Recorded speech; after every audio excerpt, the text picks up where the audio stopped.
Hello, welcome back to খেলো Bangla channel. আজকের ভিডিওতে থাকছে মোহনবাগানের কামিংস, তিনি ইস্টবেঙ্গলকে নিয়ে একটু ব্যঙ্গাত্মক মন্তব্য করলেন। সে খবর জানাবো বাংলার মোহামেডান স্পোর্টিং আজকে খেলতে নেমেছিল ব্যাঙ্গালোর এফসির বিরুদ্ধে। সমস্ত খবর জানাবো, তার আগে প্রতিদিনের মতো বলবো খেলার আপডেট খবর পাওয়ার জন্য আমাদের চ্যানেলটিকে সাবস্ক্রাইব করতে একদম ভুলো না। তো চলো শুরু করছি আজকে প্রথম খবর। আজকে প্রথম খবরটি বলবো, ক্যালকাটা ফুটবল লিগে লাস্ট তিনখানা ম্যাচ নিয়ে কিন্তু একটা বিতর্কর দানা বাজছে। এইখানে এই তিনটে ম্যাচ হলেই কিন্তু কলকাতা লিগ ফিনিশ হয়ে যাবে, মানে খতম হয়ে যাবে এবছরের মতো।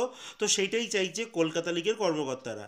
কিন্তু এখানে একটা বাদ সেজেছে যে তিনটে ক্লাবেই কিন্তু খেলোয়াড়রা অ্যাভেলেবেল নেই। এখানে কাদের কাদের ম্যাচ রয়েছে সেটাও আগে তোমাদের বলে দিই।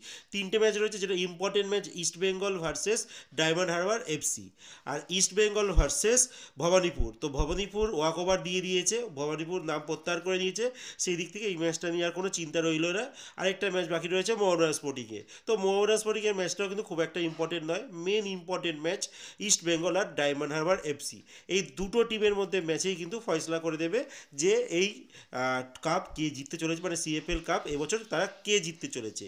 আর সমস্যা হচ্ছে এই জায়গায় যে এই তিনটে ক্লাবেরই কিন্তু খেলোয়াড়রা সন্তোষ ট্রফি খেলার জন্য তাদের রাজ্যের হয়ে তারা খেলতে চলে গেছে। তো বেঙ্গল যে সন্তোষ টিমের স্কোয়াডে ইস্ট বেঙ্গলের দু একজন আছে, আর মেনলি ডায়মন্ড হারবার এফসিরই কিন্তু খেলোয়াড় বেশি আছে।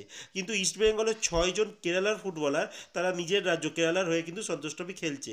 তো এই মুহূর্তে দাঁড়িয়ে কিন্তু এই দুটো টিমেরই খেলোয়াড়ের অভাবের জন্য এই ম্যাচগুলো করা হচ্ছে না। এই আইএফএ চাইছে যে এই ম্যাচগুলো ডিসেম্বরের 10 তারিখের মধ্যে যেন ম্যাচটা কমপ্লিট করতে পারে।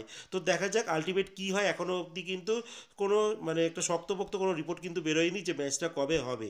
কিছু রিপোর্ট এলে তোমাদের আমি জানিয়ে দেবো যে ইম্পর্টেন্ট এই লাস্ট ম্যাচটি কবে হতে চলেছে। এরপরে যে খবরটি বলবো, মোহনবাগান সুপার জায়েন্টের আশিস রায়ের কথা। আশিস রায়ের কিন্তু একটা চোট রয়েছে, যার জন্য সম্ভবত চেন্নাই এফসি ম্যাচে তার কিন্তু খেলা হচ্ছে না। তিনি মাঠে আসছেন কিন্তু প্র্যাকটিস করছেন না। আর অনিরুদ্ধ থাপা দিয়ে কিন্তু অনেক বিতর্ক হচ্ছিল যে তিনি খেলতে পারবেন, কিন্তু আলটিমেট কিন্তু তিনি লাস্ট ম্যাচ খেলে নিয়েছেন। তো অনিরুদ্ধ থাপার চোটটা ততটা গুরুতর ছিল না, কিন্তু আশিস রায়ের চোটটা কিন্তু মনে হচ্ছে একটু গুরুতর আছে। নেক্সট ম্যাচ যেটা আছে চেন্নাই এফসির সঙ্গে, সেই ম্যাচেও কিন্তু তাকে পাওয়া যাচ্ছে না। এরপরে যে খবরটি বলবো, বাংলার ক্লাব মোহনবাগান স্পোর্টিং তারা আজকে খেলতে নেমেছিল ব্যাঙ্গালোর এফসির সঙ্গে। আর ব্যাঙ্গালোর কিন্তু এই মুহূর্তে মোহনবাগানের সঙ্গে যুগ্মভাবে সংখ্যক ম্যাচে সমসংখ্যক পয়েন্ট নিয়ে রয়েছে। তো এই নিরিখে ব্যাঙ্গালোরের কাছেও ইম্পর্টেন্ট ছিল, আর বাংলার মোহামেডান স্পোর্টিংয়ের কাছেও কিন্তু ইম্পর্টেন্ট ছিল।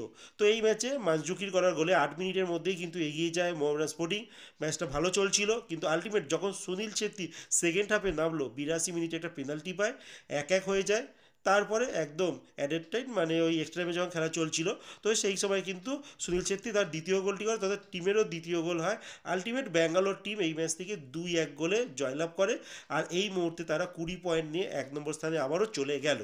আর বাংলা মোহামেডান স্পোর্টিং তারা কিন্তু শেষ দিকে, লিগ টেবিলের শেষ দিকে দ্বিতীয় স্থানে তারা কিন্তু বজায় রইল। তো মোহামেডান যেখানে থাকার সেখানেই রয়ে গেল। তাদের পারফরমেন্স কিন্তু এই শেষ একবারই, মানে একদম শেষে এসে কিন্তু সেই ডুবেই যাচ্ছে।